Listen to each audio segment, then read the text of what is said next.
Hey, this is Sam Larson. You're listening to the Chicago Singer-Songwriter Podcast.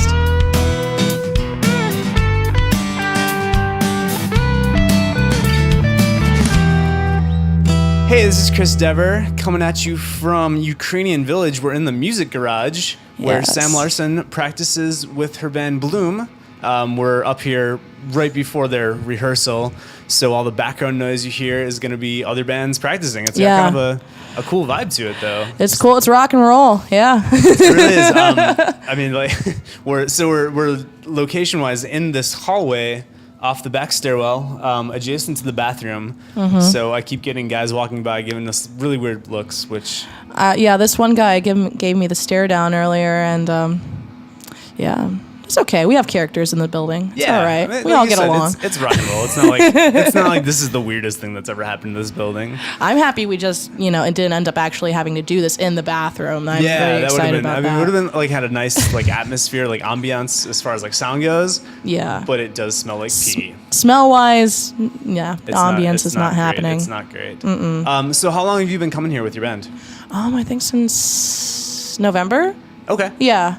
Joseph rehearses here. My bassist, he rehearses here with his other band, and he was just like, so we use a spot. It's cheap. It's convenient, kind of.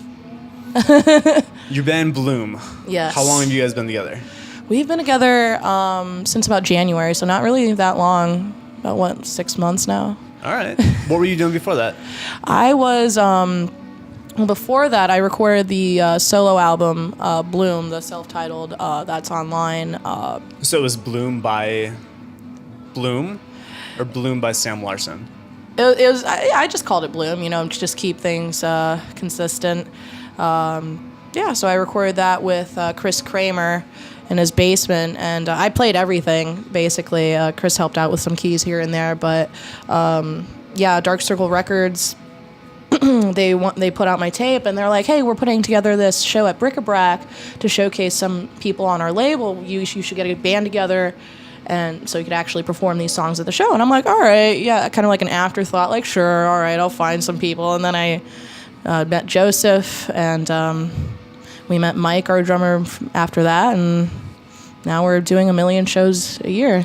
As I say, it's got to be a lot easier to get shows with the band than it was trying to do it. Because were you performing the song solo, just going to open mics and trying to get shows that way? I tried doing it at one open mic. The thing is, with the drum machine and, with the electric guitar and everything, and I wasn't able to obviously play bass while, everything else was going on, so it didn't really work out, but so I'm grateful for the band. Yeah, and it's nice too. I'm in the same situation where I played solo for years and recently put a band together. Uh-huh. And the nice thing too is once the band gets the songs down, you don't have to think about that anymore.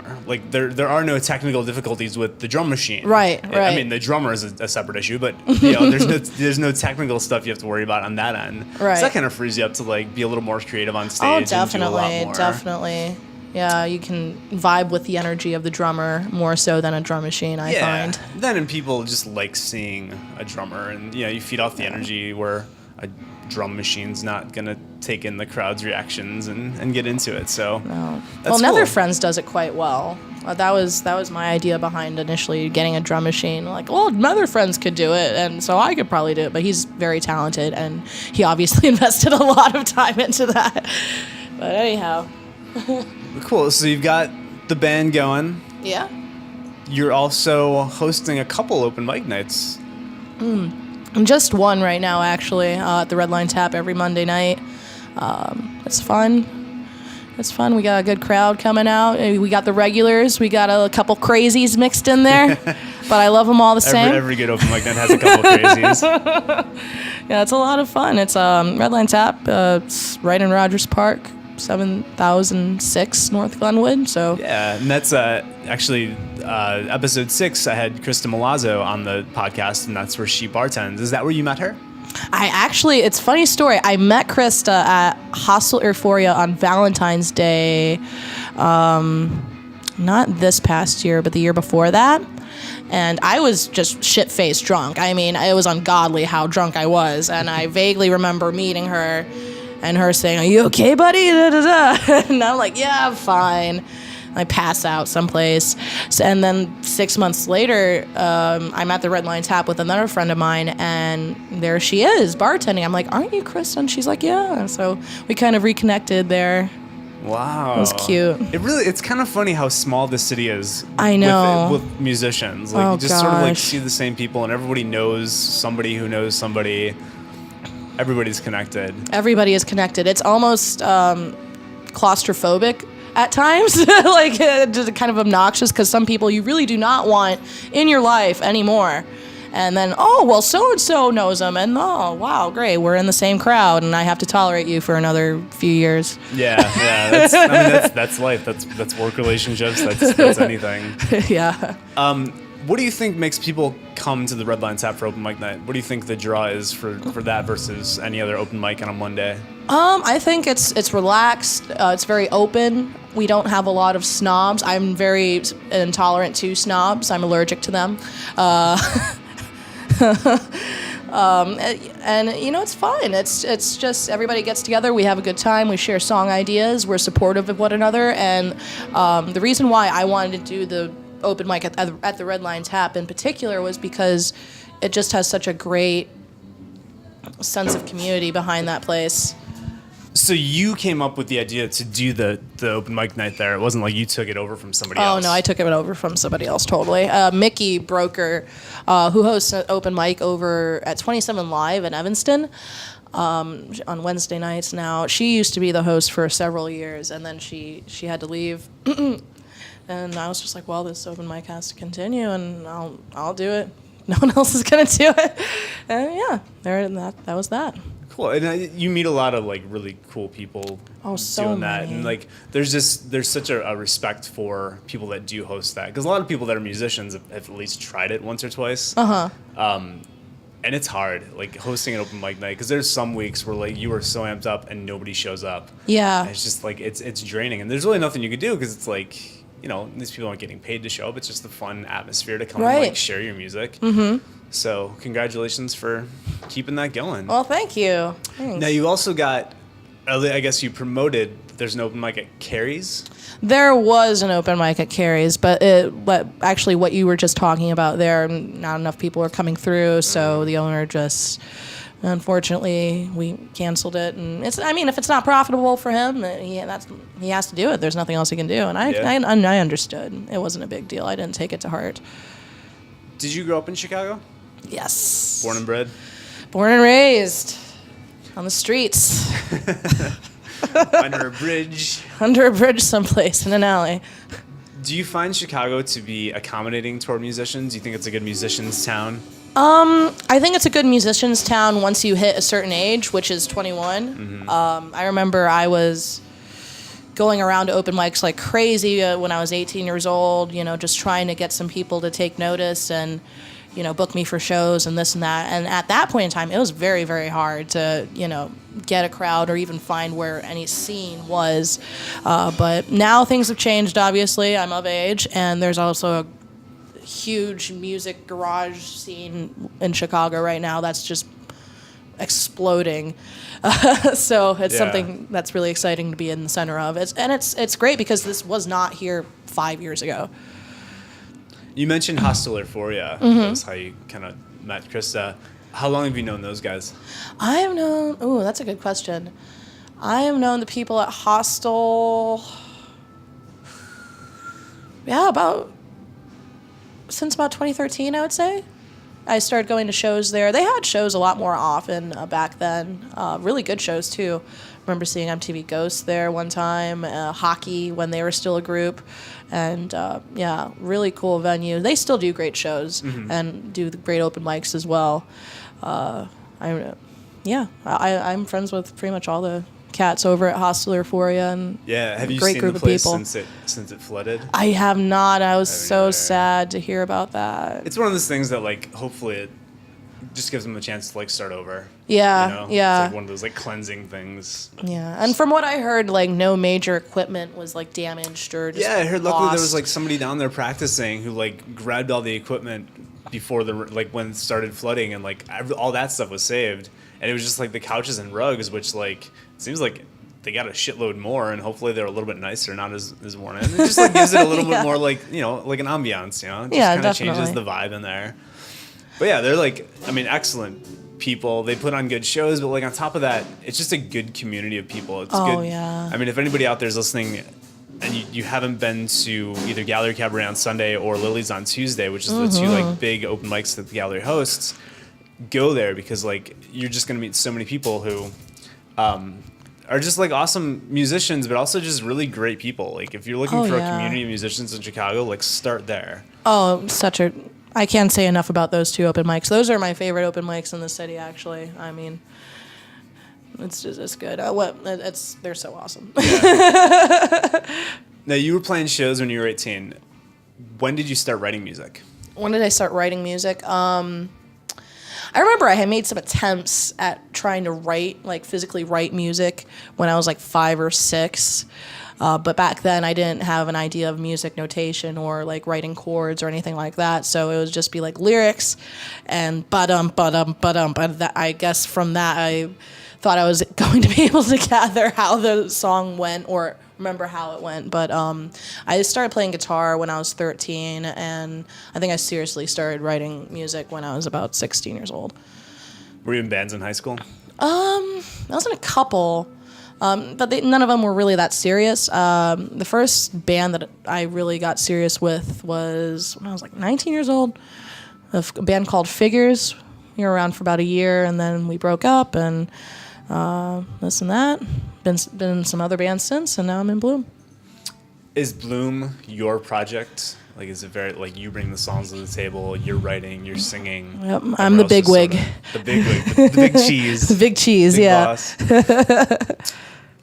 How does the rest of the band sort of fit in with that? Do you tell them what to play, or do you come at them with the song and they just sort of feel it out? Well, I come to them with the song first, and I play it, and I'm like, hey guys, like, how do you like it? I don't really want the band to play any of my songs if they're like, well, that's not your strongest, because obviously if it's not my strongest material, we shouldn't be showcasing it to people.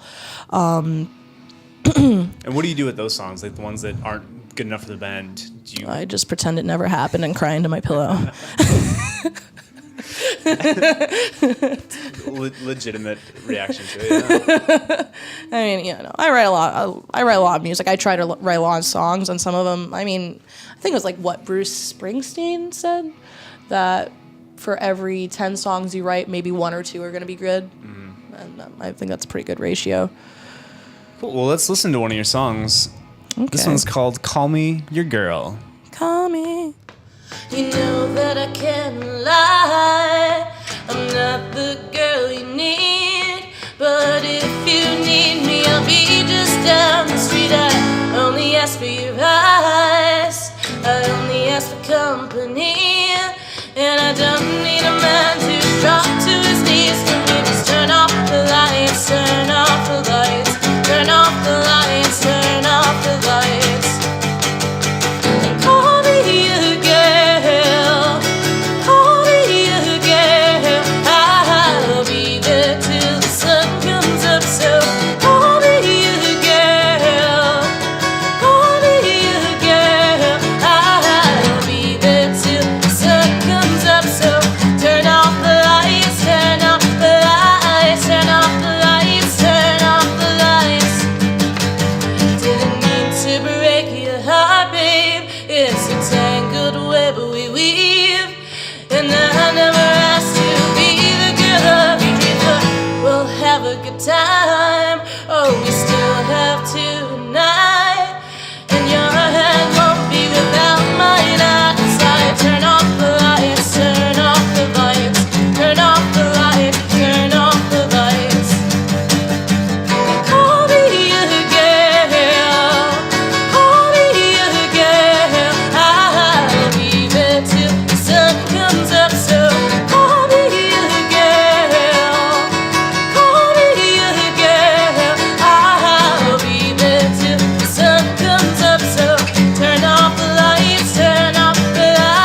So this one's a love song, is that right? I think a love song would be a very loose way to describe that song. A lot of the songs off of the self-titled Bloom album were love songs. It was about falling in love, and it wasn't requited, and you got your heart broken and the emotions surrounding that. Here, the mentality has kind of shifted. I guess the protagonist, if you want to call that person the protagonist, they've kind of gotten a bit jaded over time, and it's like, yeah, I'm not into being vulnerable with people anymore. I'm not into trying to get into a relationship. Like, it's just it is what it is. It's casual, but while we are together, let's make the best of it. I think that's the best way to describe that tune. Bloom, the name of the band, where did that come from? It was actually some graffiti on a bathroom wall in a bar somewhere. It was a poem. It was a Pablo Neruda poem, actually. I had to Google it later. But it said, I want to do to you what the springtime does to the cherry blossoms. And it's kind of... It's nice, isn't it? Yeah. And it stuck with me for a while, and I decided to go with Bloom. Imagery-wise, it has more of like a feminine feel to it. You think bloom, you think flowers, yeah, girly, whatever. Girly stuff. Being a female musician in Chicago, do you think you have it tougher than like the guys do? Do you think people are more critical of you as a female, or do you feel like you have to like play a role or be more masculine to fit into the music scene, or do you feel like women have a place here? I feel like the women who are participating in the Chicago music scene are there's a lot of solidarity there. And there are a lot of fests that are organized around the idea of, hey, you're a girl in a band, you play music, let's get Front Woman Fest put together, let's do Bitch Fest, let's do She Shreds Fest. There have been a number of those. So that's something that I will say about this particular community, is that the other girls here, there's so much power and strength and just a lot of, I can't say enough about it, but I mean, yeah, it's, I always think that question is so funny, like, is it hard to be a female musician? I think it's hard to be a female, period, musician, like, it's just what I happen to do. There's an intimacy to Call Me Your Girl. Turn off the lights, I'll be there till the sun comes up.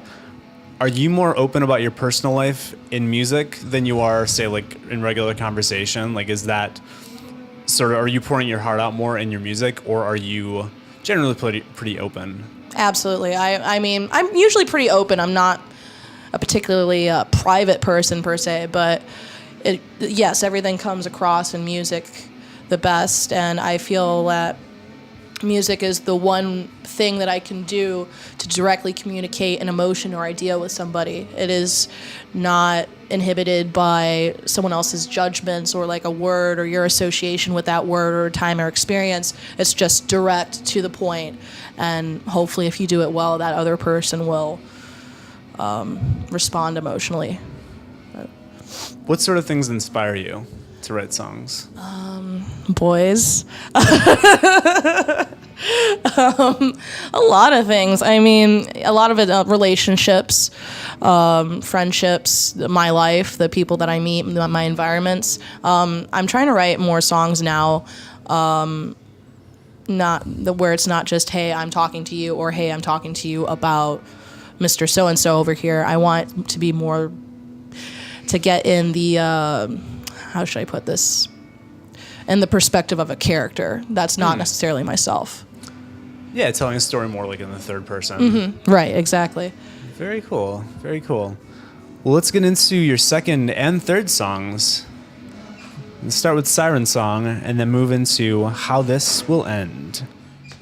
Oh, you got heartache in all the right places, ba ba ba ba ba ba ba ba, and all those glances for those familiar faces, ba ba ba ba ba ba ba ba ba. We're gonna make you into a big star, ba ba ba ba ba ba ba ba. You wake up not knowing who you are, ba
secret. All I'm thinking of is how all this will end.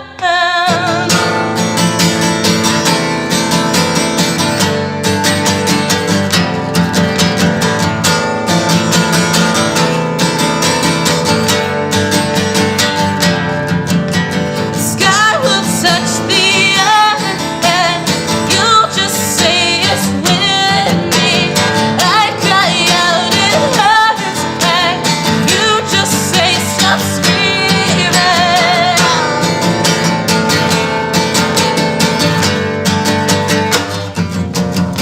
The sun will show his face from the veil of summer storms. The last time we embraced, I was bleeding from your thorns. And we'll do it again, we'll do it again.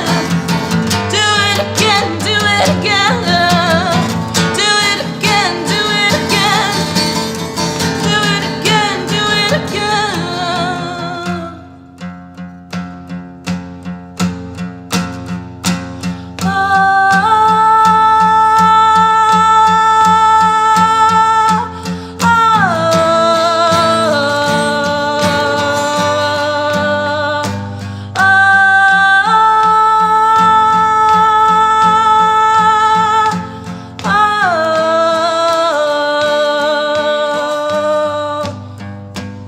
Let's do it again until we feel something. Let's do it again and again until we feel something. Let's do it again and again until we feel something.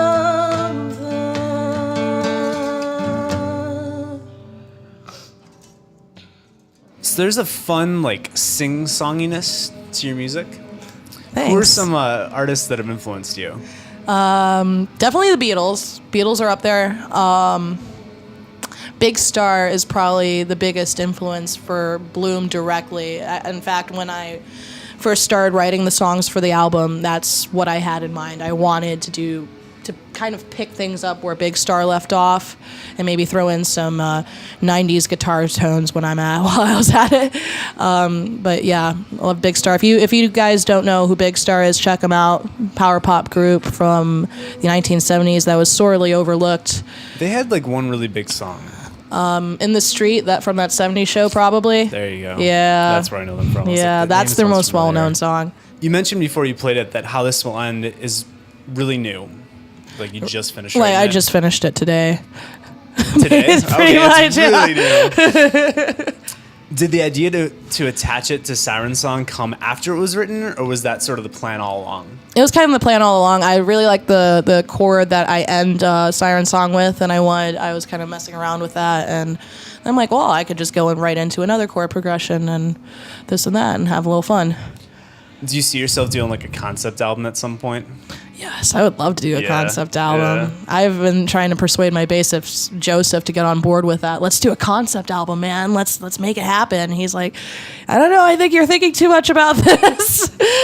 And I'm like, I kind of have to. What would you do about it if you had the opportunity and the time and the inspiration? What would your concept album be about? Oh my gosh. I think I've been listening to a lot of David Bowie lately, and I think it's interesting that for a period of time in the 70s he had these series of characters that he assumed and he created, and then he became those characters just off of the albums that he put out.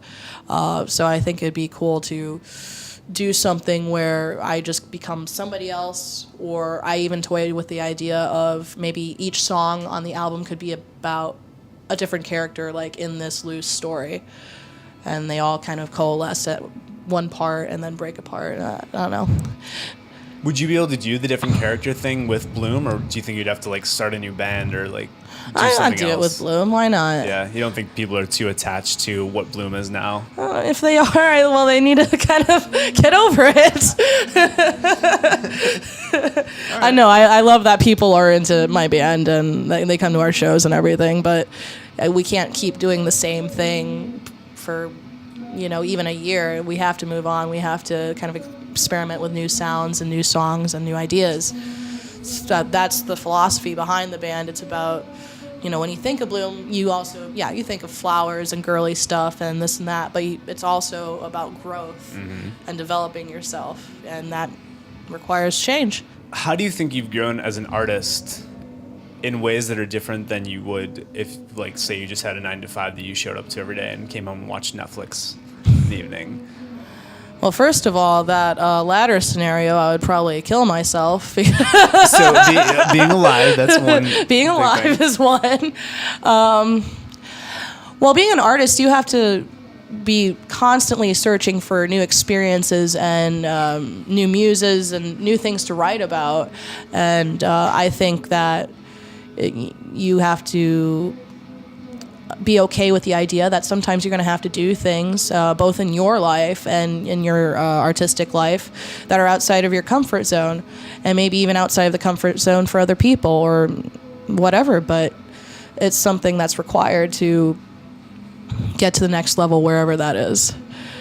Yeah, that's a cool perspective. So, like, being an artist pushes you to experience new things. Yes. And those experiences are going to help you grow as an artist, and just kind of like a cool cycle. And then you watch yourself bloom. Oh, there you go. I see where that's fitting in now. Very nice. I like that. So there was a pop we heard in the middle of the song. You broke a string. Yep. And you said, fuck it, I'm going to keep going. And you finished it off, and it worked out. Had I not just mentioned it, people might not have known that you broke a string. What's the worst thing that's happened to you in a live show? The worst thing that's happened to me at a live show... Oh, okay. Well, I was going to say something, but I'm going to keep that to myself. That's personal. That's in band politics. Worst thing that happened in the live show.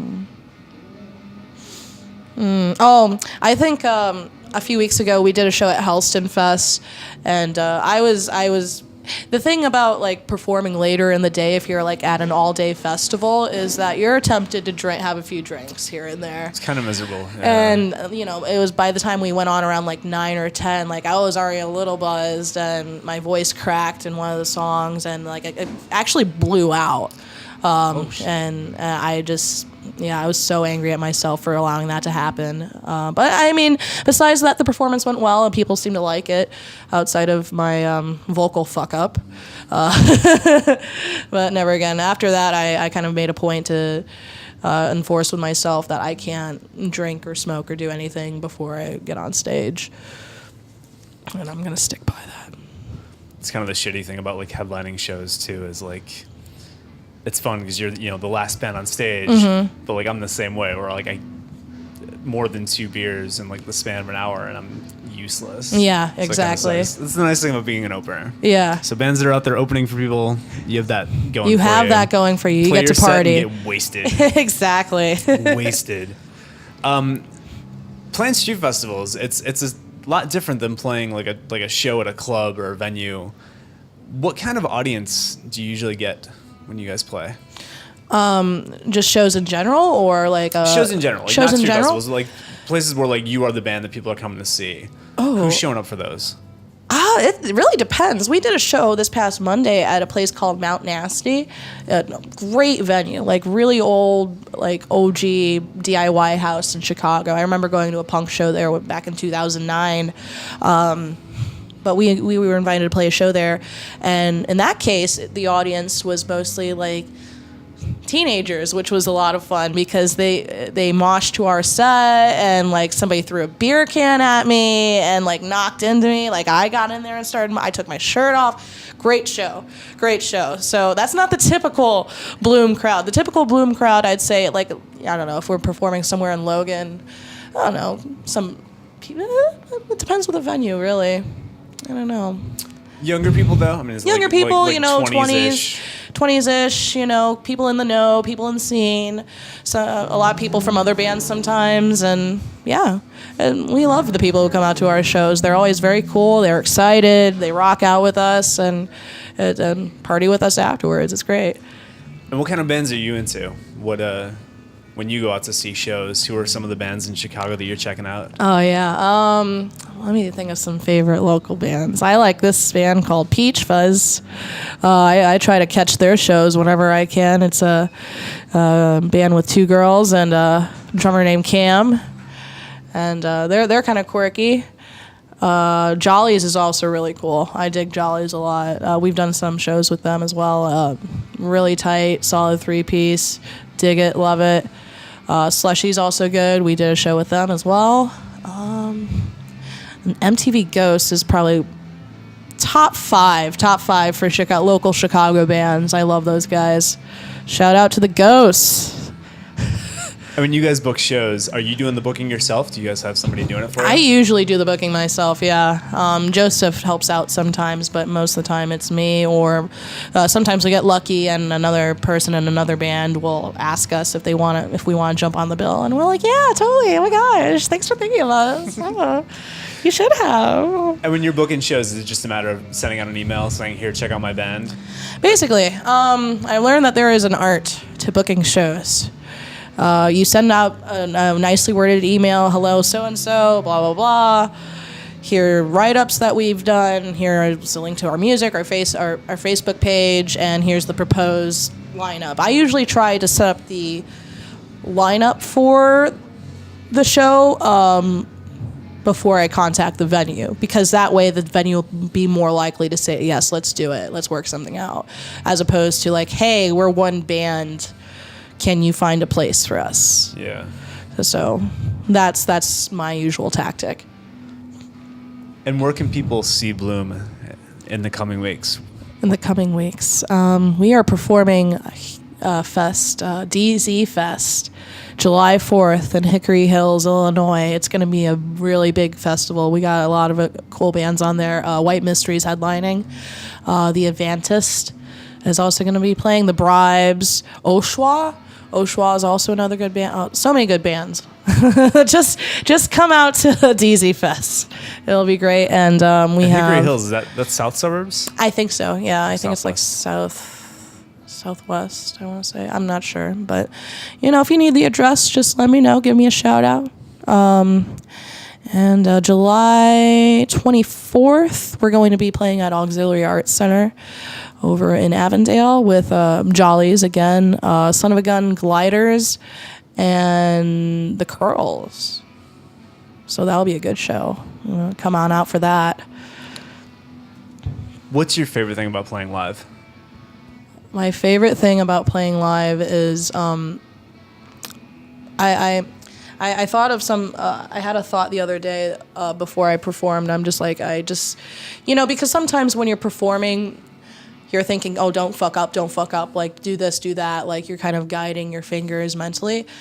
But when you stop doing that and you just stop thinking and you lose yourself, that's the best moment, period. That's what I live for. That's better than any drug or sex or anything. It's the best high, and it's an adrenaline rush every time I get on stage and I'm able to do that, and I know my band's feeling the same way, and I know people in the crowd are feeling the same way, and we're all kind of getting lost in one moment. It's really beautiful. So you think you're going to keep doing it? Oh yeah, I don't know what else to do. Any big plans for the next year or so? Any big albums coming out? Any huge shows? We do have some good shows coming up, but you'll probably hear about that one way or another. We do have an EP coming out relatively soon. Should be out by August. Everything's done and recorded. We just have to get it mixed and mastered. So that will be coming out. And where'd you record at? We recorded with Brian Cook of Panda Riot. He has a studio space over like way south on Kedzie, like south of Humboldt Park, I would say. But yeah, he did a fantastic job. Everything sounds great. The tones are coming through, and it sounds very rich. And I'm really excited for everybody to hear it, and I hope people dig it. Cool. Well, people that want to listen to more of what you've got out there already and what's to come, where can they find you online? Online, you can check us out on Facebook. So facebook.com, Bloom is the best. Bandcamp. We have bloomisthebest.bandcamp.com. And yeah, check us out there. Bloom, all capital letters. Keep that in mind. All caps. If there is another Bloom and it's not on all caps, you are looking at the wrong Bloom. Cool, Sam. Well, thanks for sitting down and chatting with me. It sounds like we're getting sonically pushed out of this hallway. There's a band that just fired up. Anything else you want to leave people with? Any words of wisdom? Advice for young people in their teens that are looking to be in your position in 5-10 years? You know, I was walking over here and I had my acoustic guitar in my hand, and there was a kid who was like 10 or 11 who said, "Hey, keep playing music." I'm like, "Thanks, I will." And so I guess if the roles were switched, I would say the same things. Follow your passions, play music, make art, love life. Keep making music. I love it. Cool. That's all the time we've got for this episode of the Chicago Singer-Songwriter Podcast. Keep writing, keep playing, and keep listening, Chicago.